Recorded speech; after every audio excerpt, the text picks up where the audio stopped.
అందరికీ మెరుగైన జీవన ప్రమాణాలు ఉంటేనే సంపదకు విలువ. సీఎం చంద్రబాబు రాష్ట్రాన్ని నాలెడ్జ్ హబ్గా మార్చేందుకు చర్యలు తీసుకుంటున్నామని ముఖ్యమంత్రి చంద్రబాబు తెలిపారు. నారావారిపల్లిలో ఏర్పాటు చేసిన మీడియా సమావేశంలో ఆయన మాట్లాడారు. పంట దిగుబడి వచ్చి రైతులు ఆనందంగా ఉంటే అక్కడ సమయమని ఇది అని, సంక్రాంతి రోజున పెద్దలను తలుచుకోవడం మన సాంప్రదాయం, ప్రకృతిని ఆరాధించడం మన సంస్కృతిని. అందుకే పశువుల పండుగ 2047లోగా స్వర్ణాంధ్ర సాధన కృషి చేస్తున్నాం.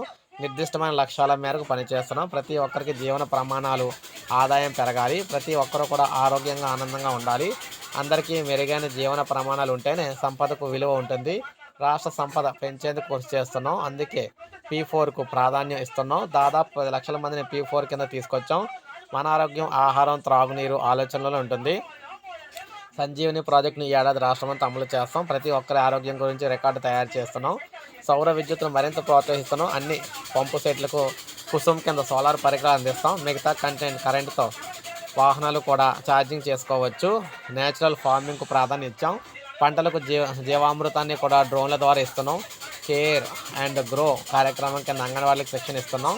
అనారోగ్య సమస్యలు బాల్యంలోనే గుర్తించి చికిత్స అందిస్తాం. ఎక్కడికక్కడ ఆదాయం పెంచుతున్నాం. పారిశ్రామికవేత్తలను తయారు చేస్తాం. తిరుపతిలో హోమ్ స్టే భవనాలకు ప్రాధాన్యం ఇస్తాం. అవిరాల చెరువు రూపురేఖలు మారుస్తాం. సో మొత్తంగా ఇలా 1 కాదు 2 కాదు, మొత్తంగా అటు అమరావతి, విశాఖ, తిరుపతిని మెగా సిటీలుగా మారుస్తాం. భూ రికార్డులను బ్లాక్ చైన్ టెక్నాలజీతో పటిష్టంగా తయారు చేస్తాం. 2027లోగా భూ సమస్యలు లేకుండా చేస్తాం అని చెప్పేసి అన్నారన్నమాట. సో ఈ విధంగా మొత్తంగా ప్రజలకు సంబంధించి కీలక హామీలు అయితే ఇవ్వడం జరిగింది. సో ఇది అప్డేట్. ఒక లైక్ చేయండి, సబ్స్క్రైబ్ చేసుకోండి, మన ఛానల్ సబ్స్క్రైబ్